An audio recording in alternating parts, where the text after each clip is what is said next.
Oke, kita mulai saja karena udah 15 menit dan minggu yang lain sepertinya eh, masih belum ada tanda yang lain untuk digabung, tapi kita mulai saja. Nanti mungkin kita akan saya share ya seperti biasa, linknya di belakangnya nanti bisa di baca-baca.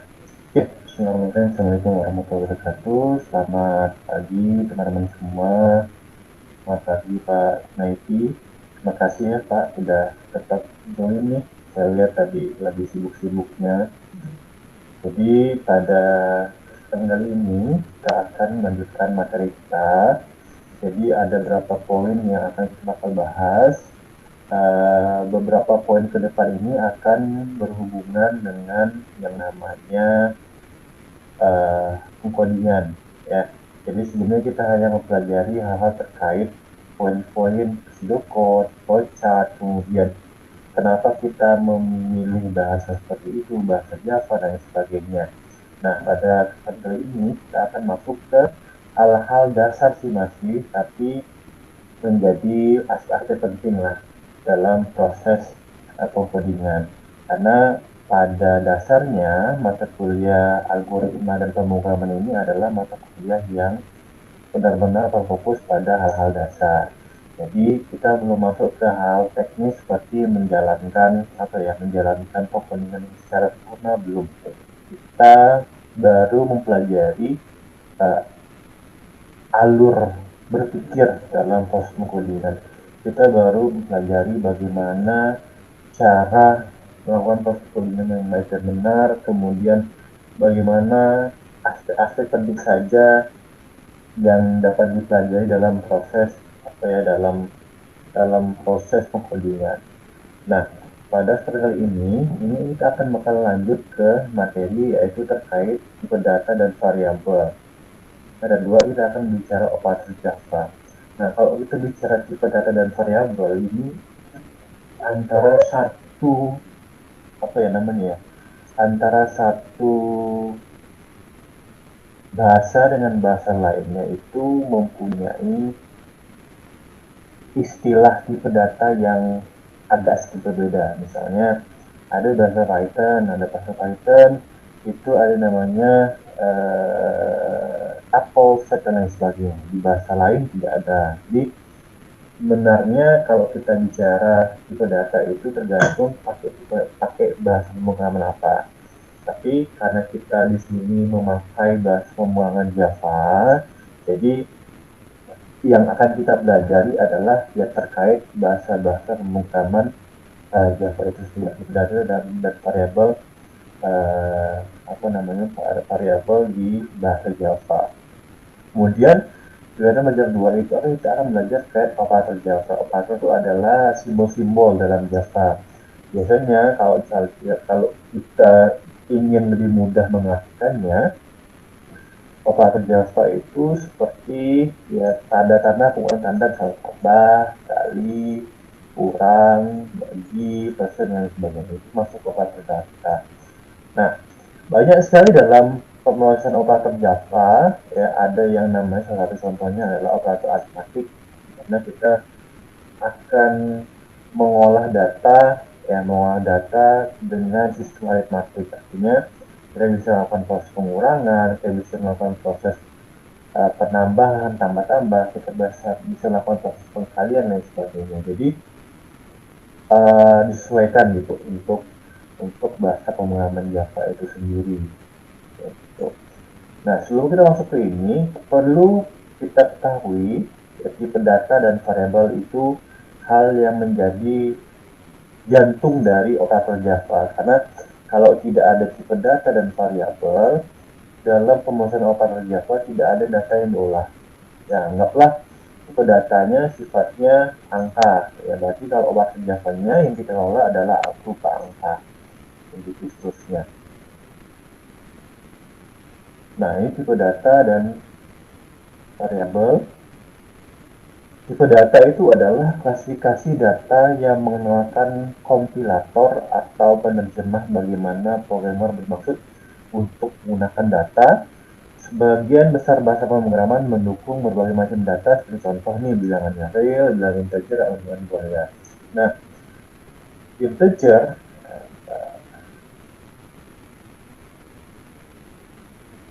integer dan boolean itu sudah masuk ke ranah tipe data. Ada namanya tipe data integer, ada namanya tipe data boolean. Tapi kalau kita telah lebih lanjut lagi, ya tipe data itu adalah klasifikasi. Bagaimana data itu diklasifikasikan, bagaimana data itu dikelompokkan berdasarkan ciri khasnya. Mungkin Bapak Ibu sekalian pernah mendengar ada namanya kalau dalam di SMA itu ada namanya klasifikasi tumbuhan atau klasifikasi binatang. Contohnya ada yang namanya monokotil, likotil, tumbuhan ya.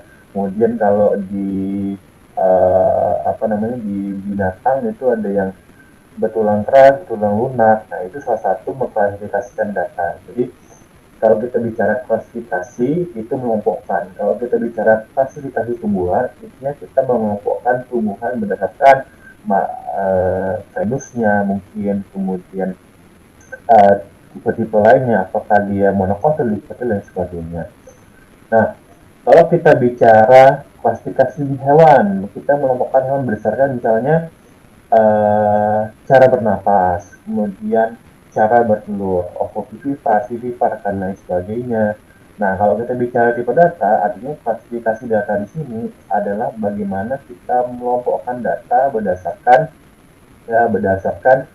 ciri atau kekhasan data itu sendiri. Nah, jadi kalau kita bicara data itu luas ya, ada data yang berbentuk angka, ada data yang berbentuk huruf, ada data yang berbentuk hal-hal lain lah, atau gabungan keduanya. Nah, itu akan kita kelompokkan. Nah, mengenai kompilator atau penerjemah. Jadi gunanya adalah bagaimana programmer itu bisa berkomunikasi atau bisa menerjemahkan kemauan dari komputer itu sendiri. Ya. Sebagian besar bahasa pemrograman mendukung berbagai macam data seperti contoh bilangan real atau boolean. Nah, kalau dalam Java itu dikenal ada dua tipe data, yaitu tipe data yang sifatnya primitif, ada tipe data yang sifatnya refresh. Nah, kita akan bahas pada pertemuan kali ini, Bapak Ibu sekalian. Nah, ini ada tipe data primitif. Ya. Nah, ada namanya sifatnya boolean. Ada char, ada byte, ada short, integer, long, float, double, dan sebagainya. Ini Bapak Ibu sekalian bisa lihat ya betapa bervariasinya atau betapa banyaknya tipe data dalam bahasa Java. Tapi ini masih sifatnya data primitif. Ya, ada sifatnya boolean. Boolean itu dasarnya adalah 1 atau 0 atau true or false, ya atau tidak, yes or no. Nah itu, jadi dia cuma ada dua opsi. Nah dalam penggunaan tipe data ini biasanya itu contohnya dalam penggunaan misalnya bisa digunakan dalam misalnya apakah si pendaftarnya sudah berkuliah. Nah, jadi opsinya ya atau tidak. Gitu. Nah, ini sebenarnya satu byte artinya ini jumlah alokasi memorinya. Karena dia sifatnya tidak terlalu banyak opsi, biasanya sifatnya kecil dan jangkauan ukurannya not applicable, jadi tidak terdeteksi. Ya, karena opsinya tidak terlalu. Nah, pada dasarnya kalau kita bicara bahasa bulan ini adalah bahasa mesin atau sekalian. Pernah mungkin dapat mata kuliah atau sedikit ilmuwan terkait sana ada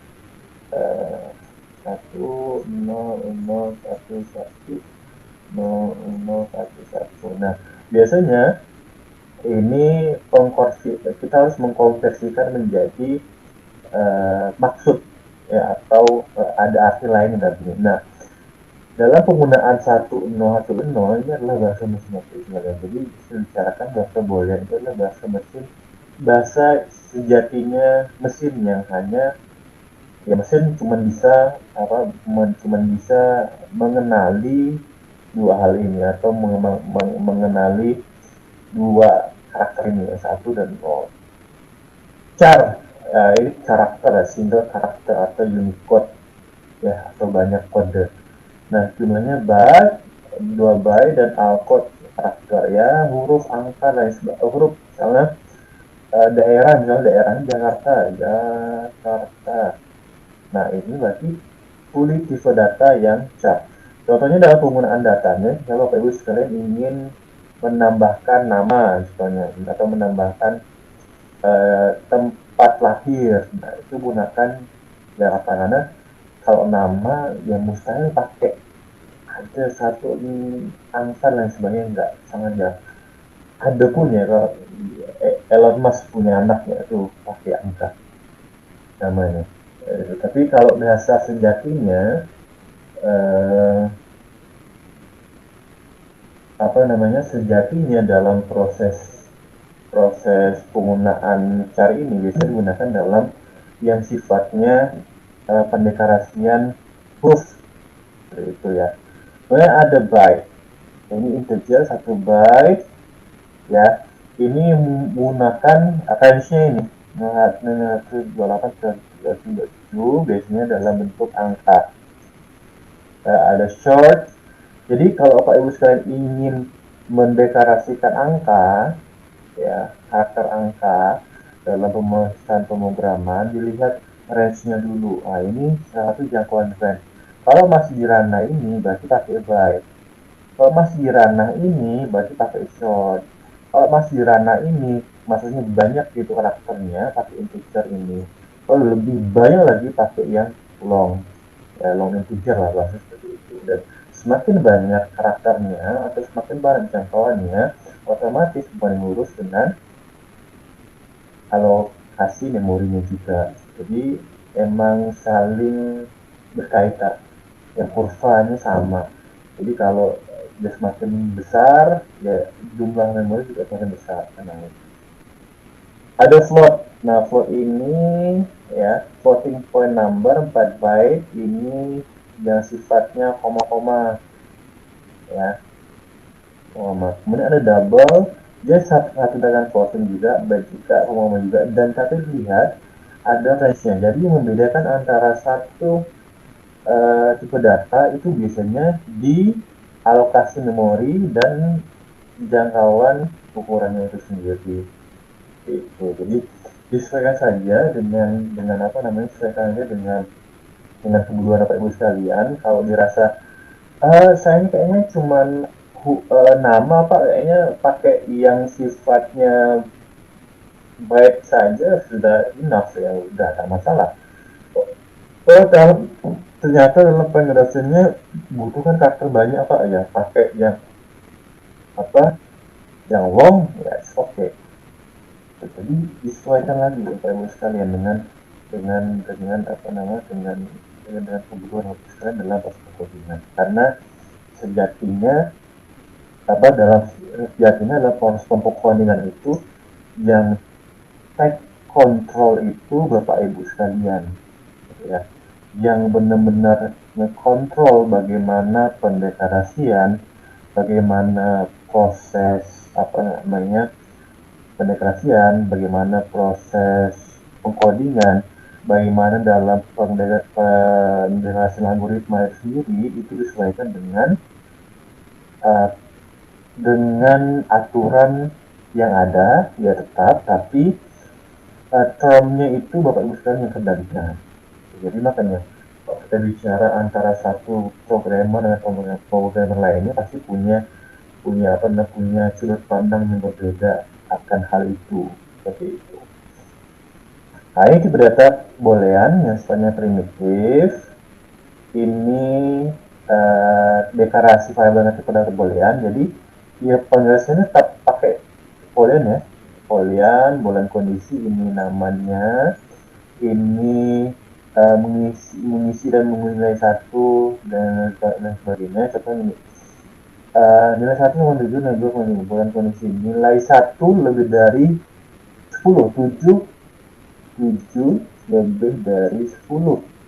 Jika dia bernilai true, cetak. Jika benar, cetaknya ini. Nah, jika ternyata 7 lebih dari 10 artinya salah. Ya, false, jadi tidak ada dicetak kosong. Itu. Jadi kalau dia bernilai sini false, dia akan muncul yang ini. Nilai bulan 1 7 lebih dari 10. Seperti itu.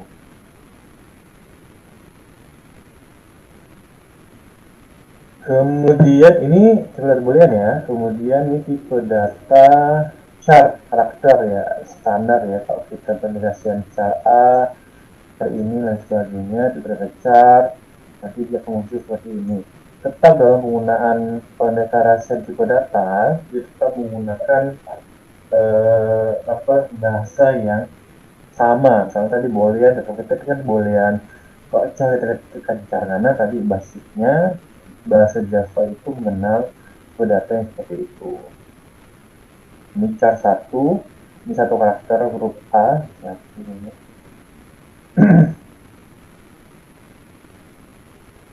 yang A, kemudian karakter 2 yang ini, karakter 3 yang ini. Dari sistem print, dia akan mencetak char A yang ini, yang char 2 yang ini, char 3 yang AD. Itu sesuai dengan aturannya. Ini adalah proses pendeklarasian char. Ini dalam proses pendeklarasian tipe data yang byte, short, integer, long. Nah, jadi yang membedakan tadi adalah pertama jangkauannya, kemudian banyaknya, kemudian alokasi memori juga berbeda. Nah, Bapak Ibu saya lihat polanya, ya, ini byte, short, integer, long. Seperti itu ya. Nah, di sini bisa dilihat tipe data yang byte itu dia deklarasikan 50. Kemudian ini, kemudian yang tipe data integer biasa itu seperti ini. Yang long itu seperti ini. Jadi emang semakin dia ke bawah ada byte, short, integer, long, dia akan semakin semakin panjang juga dalam pendeklarasian tipe data. Gitu ya. Ini yang byte, short, integer, long. Nah, ini apa sih Pak? Kayak system out print dan byte dan sebagainya. Ini bagaimana kita mencetak. Jadi ketika Pak Ibu saya sudah mendeklarasikan ini, sudah pendeklarasian ini, dia itu tidak auto langsung tercetak kalau sekalian. Cetak itu maksudnya kita bisa kasih outputnya seperti ini, belum bisa sampai situ. Tapi bisanya adalah ketika dalam prosesan ini, ya itu kita dapat pendeklarasian ini dulu sistem penilaian. Pak, selama Bapak Ibu sudah mendeklarasikan penilaian ini, dia akan melakukan proses output atau pencetakan seperti ini. Jadi usahakan ya, wajib jika ingin mencetak ini, ya, gunakan sintaksnya seperti ini. Semuanya sudah ada lah ya, tinggal sekalian cek saja. Ini tipe data primitive real, float ya, float 51, float 2 sama. Pendeklarasian juga pakai nama float di sini. Double, kemudian ada disertai dengan penilaian juga untuk mencetaknya. Ini sama. Kemudian udah kita bicara tipe data primitif ya. Kita sudah bicara tipe data primitif. Nah, sekarang kita akan masuk ke ranah tipe data referensi atau reference. Nah, tipe data referensi ini adalah tipe data yang digunakan untuk memegang referensi dari sebuah objek instan dari kelas. Jadi, referensi ini cocok ketika Bapak Ibu sekalian ingin menggunakan yang namanya OP atau PBO tadi. Mudah kita bahas di teman sebelumnya. Yaitu OP adalah Object Oriented Programming, OPBO adalah pemrograman berorientasi objek. Pendeklarasian tipe data ini hampir sama dengan deklarasi pada tipe data primitif. Bedanya adalah ketika kita mengenerasikan tipe data referensi, kita harus membuat instance dari kelas tersebut ke objek. Ada beberapa tipe data referensi. Pertama, tipe data kelas, array, dan interface. Kalau bicara kelas, array, interface ini, yang sering kali dipakai itu adalah biasanya kelas dan array. Nah, array itu adalah misalnya kalau dilihat itu himpunan yang berisikan macam-macam tipe data di dalamnya. Nah, itu akan kita akan bahas nanti ya, karena ada babnya tersendiri. Nah, ini contoh tipe data interest. Di sini udah ada pendeklarasian kelasnya di sini. Kemudian ada pendeklarasian variabel kelasnya di sini. Ini ada akses variabelnya di sini, pendeklarasi variabel, barulah dicetak di sini. Ada PNLN-nya, ada PNL sehingga nanti resultnya akan kecepatan 6,0.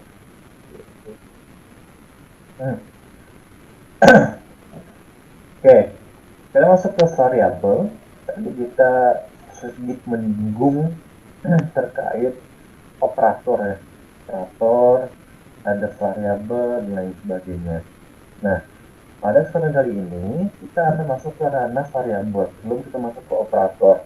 Nah, kalau variabel itu adalah lokasi atau tempat memori komputer yang digunakan untuk menyimpan informasi atau data dari sebuah program untuk tujuan dapat diproses. Ada 3 variabel paling Java, yaitu variabel lokal, instance, dan static. Nah, variabel lokal itu adalah variabel yang dideklarasikan dalam sebuah lingkup kecil lokal seperti method, constructor, dan blocks. Ruang lingkup yang kecil juga dan hanya bisa dilaksanakan ruang lingkup kecil pula. Nah, kalau kita lihat dalam bentuk pendeklarasiannya, variabel lokal itu seperti ini. Dia hanya meringkas atau memvalidasi satu aktivitas saja.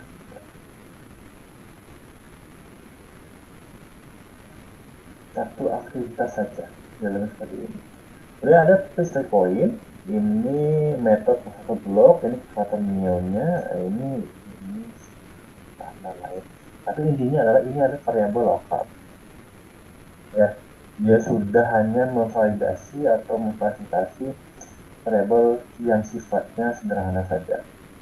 Kemudian ada variabel instance, ya dia penetrasinya dalam sebuah kelas namun di luar metode. Nah, ini variabel lokalnya, ini method and constructor, ini bloknya, ya ini keluarannya. Kemudian ada variabel static.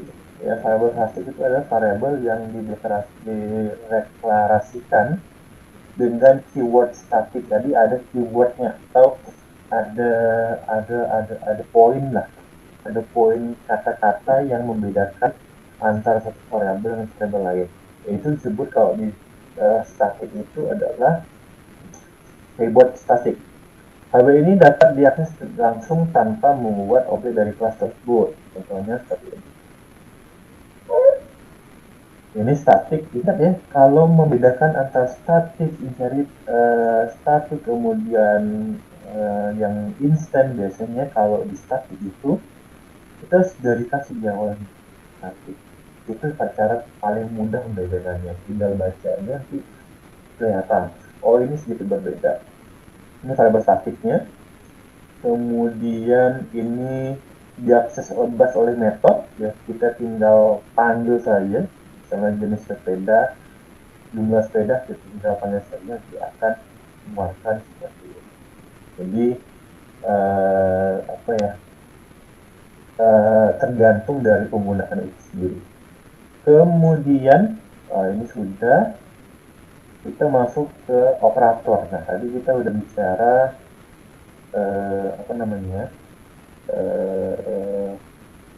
variabel, kita udah bicara tipe data, nanti ada yang namanya integer, ada yang float dan sebagainya. kita masuk ke OS Java. Sebelum kita masuk ke OS Java, sebentar ya. Ya.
Oke, operator Java.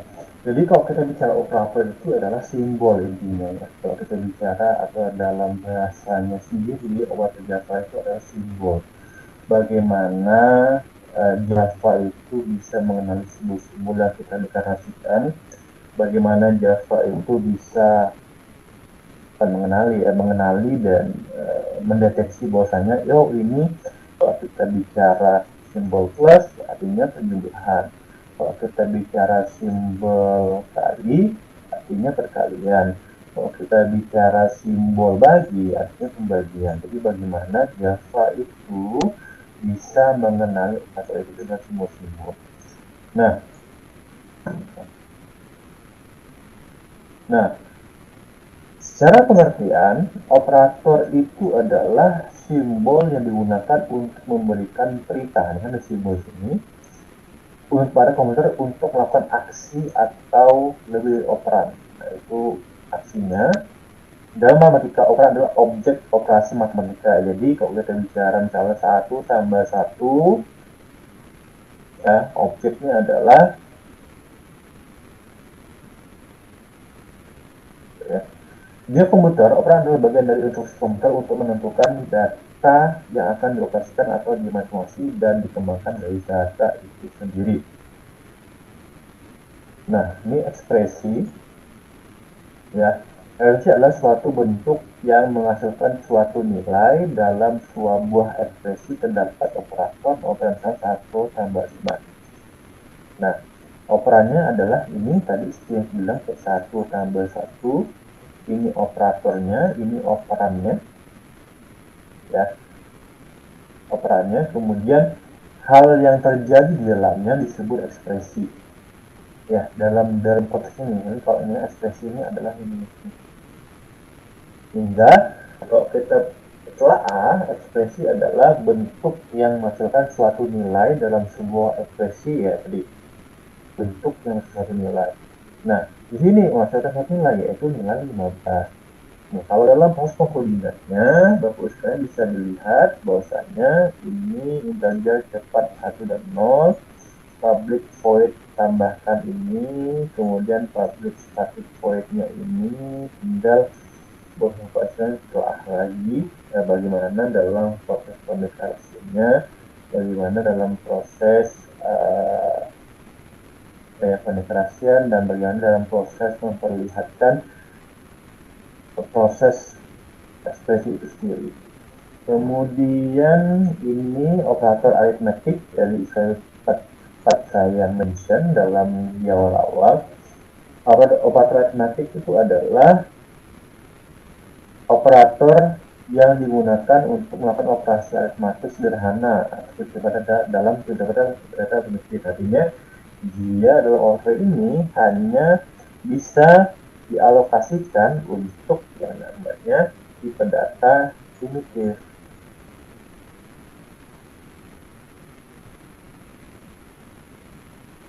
Dan sifatnya primitif. Nah, sehingga operasi yang dapat dilakukan adalah perkalian, penambahan, pengurangan, dan modulus. Nah, ini dalam perkalian standar, ya, tambah. Kalau dalam pengurangan, ya, sama pengurangan, perkaliannya perkalian, pembagiannya pembagian, modulus, ya, tetap modulus. Deskripsinya adalah kalau penambahan adalah penambahan nilai, ya, A tambah B hasil 15, misalnya kurangnya standar, ada operan dan ini, ada mengkalikan, artinya kali, membagi, modulus ini adalah munculkan sisanya. Misalnya nih, 3 bagi 2, ya, modnya nggak bisa bagi 1. Nah, ini hasilnya 0, contohnya gini, kalau 3 banding 3, dia tidak ada sisanya 0. Tapi kalau dia modulus itu ada sisanya, berarti kalau pakai yang cara ini, modulusnya ada ini. Seperti itu, ya. Kemudian itu operator aritmatik. Ini adalah operator aritmatik. Kalau Bapak sekalian bisa dilihat dalam pendeklarasiannya, jangan lupa untuk pendeklarasian ininya, perannya dulu.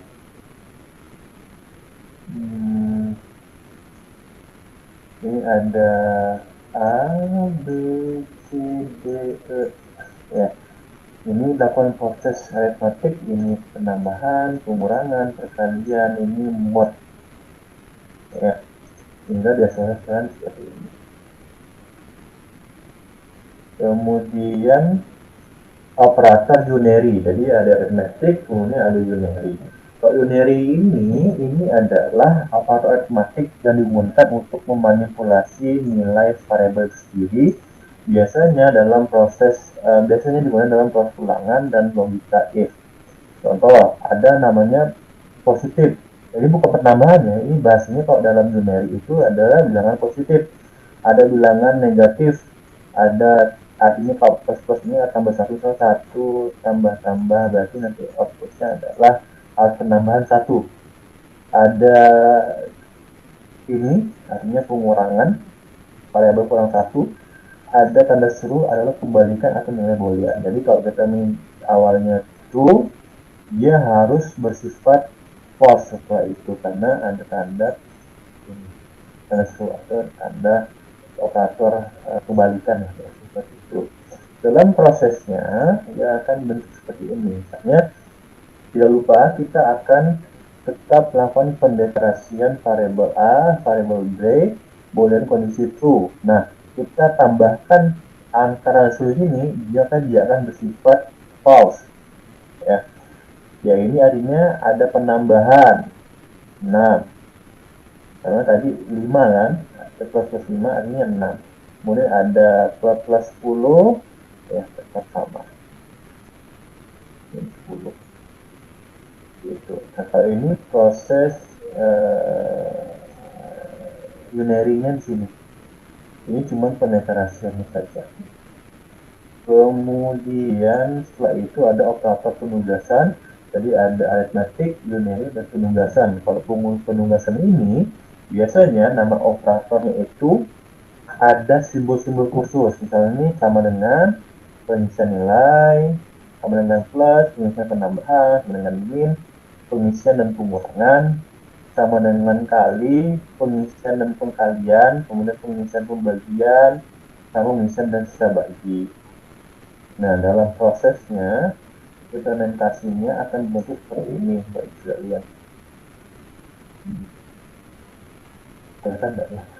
Ini proses penugasannya, ini proses cetaknya. Sehingga kalau Bapak bisa lihat ini ada tambahan B, tadi B adalah 10, berarti A tambah B, ya hasilnya 30. Kemudian ini A min B jadi 20, begitu seterusnya. Tinggal Bapak Ibu sekalian perhatikan saja ya dalam slide. Saya rasa dalam slide sudah cukup jelas, sudah cukup menggambarkan dalam penggunaan operator sendiri, baik itu operator unary, baik itu operator arithmetic, semuanya sudah tergambar sangat cukup jelas. Kemudian ini operator relasional adalah operator yang digunakan untuk memeriksa hubungan kesetaraan lebih besar dari kurang dari. Operator ini mengembalikan hasil boolean setelah perbandingan dilakukan. Nah, ini standar ya, Bapak Ibu mungkin sudah pernah pelajari. Kalau lebih besar gini, kurang dari, sama dengan, tidak sama dengan, ya standar lah ya. Ini namanya operator relasional. Dalam proses pengkodiannya akan bentuk seperti ini. Nah, tinggal dideklarasikan saja di sini, dia outputnya akan menyesuaikan. Misalnya A10, B20, di sini sama dengan ini artinya false, true, dan sebagainya. Kemudian operator logika. Operator logika digunakan untuk menggabungkan beberapa kondisi. Ya, ada kondisi dan, ada atau, true, false, false, dan lain sebagainya. Nah, Bapak Ibu sekalian, perhatikan dalam proses pengkodian dia akan bentuk seperti ini. Nah, karena dia hanya logika ini hanya mengenal true or false ya Bapak Ibu sekalian, jadi dia spesialis tipe data boolean.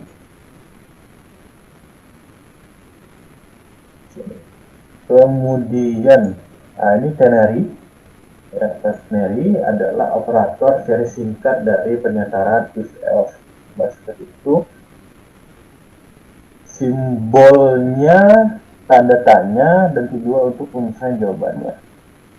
Nah, ini if else, ternary, kemudian dalam proses pengkodingannya, nah ini kalau tanda tanya ada bagi, ya udahlah pasti ternary lah itu. Outputnya akan seperti ini, tinggal disesuaikan A dengan B.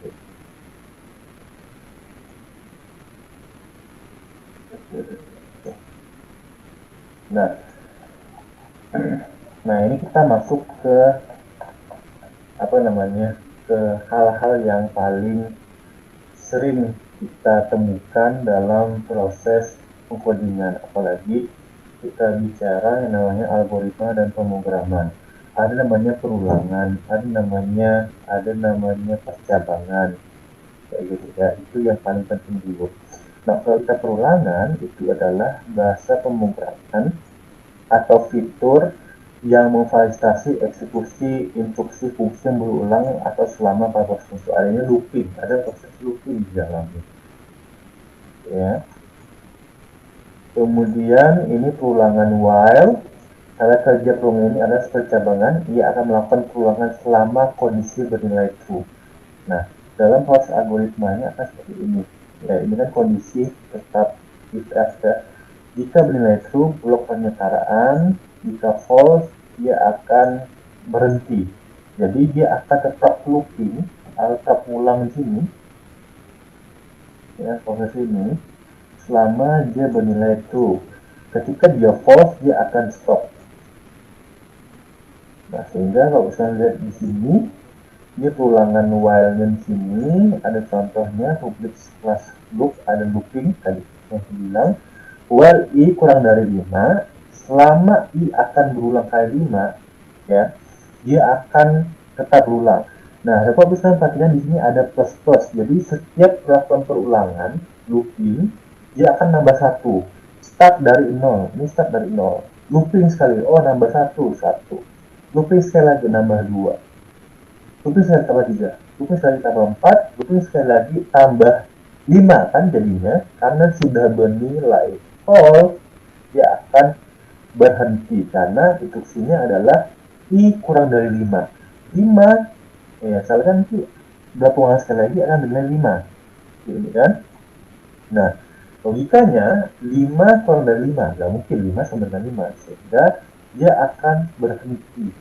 Sehingga outputnya akan 0, 1, 2, 3, 4. Nah, itu adalah while. Paling sederhana seperti itu.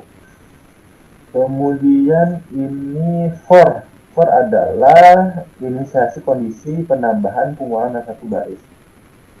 Nah, for integer 0 ini 5 i plus plus. Jadi kita nambah 10, 1, 2, 3, 4 sama, ya. Dia dapat proses ulangan dalamnya. Kemudian dual. Jadi cara kerjanya adalah sama seperti while, bedanya adalah dual adalah melakukan looping sekali baru melakukan pengecekan kondisi lagi. Jadi kalau tadi yang while kan kita terus ngecek tuh, tapi kalau while dia akan ngecek setelah semuanya lakukan proses loopingan. Contohnya seperti itu. Nah, ya. Integernya i sama dengan 0, do lakukan, ya, lakukan i plus plus, lakukan penambahan setiap barisnya. 0, 1, 2, 3, 4. Ketika i kurang dari 5, ini tetap true. Tapi kalau dia sudah sampai ke angka 5, karena 5 sama dengan 5, dia akan berhenti. Seperti itu. Ya. Kemudian setelah itu ini yang if, ya. Kalau if standar ya Bapak Ibu sekalian, kita bicara pengembangan kondisi percabangan yang sudah kita sampaikan pada bab flowchart. If, else, lain sebagainya. Jika true, dia seperti ini. Jika F, dia seterusnya. A kurang dari 5. Jika benar, dia akan menghasilkan ini. Artinya kok ini true ya. 10 kurang dari 20 benar, akhirnya akan hasil ini. Kemudian ada if else, ada opsi lainnya, bahas seperti itu, atau pernyataan pengambilan keputusan yang diturunkan dari if sederhana, terus adalah blok yang lain di kondisi nilai false, ya, seperti jadi seperti ini. Publik kondisi kelas if else di sini ya, integer a sama dengan 20, b sama dengan 20. If A kurang dari B, jika A kurang dari B, dia akan cetak ini. Tapi ternyata ketika A sama dengan B atau lebih dari sama dengan B, dia akan mencetak ini. Sehingga Karena kondisinya adalah A20 B20 artinya which is sama, dia akan mencetak yang ini. Jadi if tadi satu kondisi, kalau if else itu memberikan opsi-opsi lainnya. Kemudian if else itu pernyataan if else adalah pernyataan pengambilan keputusan menggunakan jika terdapat banyak alternatif pilihan, ya. Ini biasa kalau dalam bahasa ilmiahnya atau dalam bahasa lainnya itu adalah nested if atau if bersarang, bahasanya seperti itu. Ini sintaknya, dia tadi if satu opsi, if else dua opsi. Kalau nested if itu banyak sekali opsi, macam pembelian kalau istilah ingin melakukan proses pembelian, misalnya ingin menentukan nilai mahasiswa ini atau nilai siswa ini A, B atau C atau D, tidak akan kelempar dan kelas selama kondisinya benar false. Nah ini waktu 22, kalau kurang dari 10 itu pagi, kurang dari 20 siang, kalau selain itu malam. Nah, karena dia 22 itu masuk malam, dia akan cetak malam. Nah, ini switch case adalah pernyataan yang cabang dan multi arah, ya. Nah, kalau dilihat di sini, ini switch case-nya 1 itu angka 1, switch case 2 angka 2, switch case angka 3. Karena kondisinya adalah angka salah 1, berarti akan cetaknya adalah ini. Karena mintanya angka dari 1.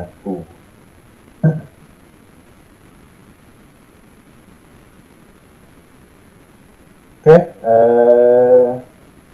karena waktunya terbatas juga ya, jadi jika ada yang ditanyakan boleh disampaikan, dan jika ada pertanyaan lain boleh disampaikan melalui e-learning. Jangan lupa untuk mengerjakan tugasnya, ya, dengan tugasnya, karena itu menjadi nilai poin penting dalam proses penilaian dan memegang sistem UAS. Nanti jika ada pertanyaan boleh sampaikan di email ataupun di e-learning. Karena ini sudah terakhir, saya akhiri pertemuan kali ini. Sampai jumpa di mata kuliah lainnya, sampai jumpa di pertemuan lainnya. Semoga Bapak Ibu sekalian bisa survive di UAS ini, bisa survive mata kuliah ini, dan semoga nilainya baik juga. Sekian dari saya Rifki Anugrah Exco Menkom, kurang lebihnya mohon maaf. Saya ucapkan Assalamualaikum warahmatullahi wabarakatuh. Selamat siang, sampai bertemu di pertemuan selanjutnya. Terima kasih Pak Kunaitia selalu hadir, dan semoga kita bisa ketemu lagi Pak Kunaitia di lain kesempatan. Nanti jika ada pertanyaan boleh disampaikan ya Pak. Mohon maaf waktunya juga terbatas. Selain ada lain juga yang saya sambut. Semoga nilainya baik, karena nanti Pak Kunaiti akan melakukan UAS di kota Bandung ya Pak ya? Bogor atau Bandung? Di Bandung. Nah, Bandung. Nah, itu materinya sekarang itu ada biasanya opsional ABC. Nah, dan saya lihat juga Pak Kunaiti ini tugas-tugasnya selalu bagus, makanya saya nggak komplain masalah ngasih 100 ke Pak Kunaiti. Thank you ya Pak ya. Di Bapak siap sama-sama. Ya, terima kasih ya. Boleh meninggalkan Pak. Terima kasih Pak. Terima kasih Pak. Yo.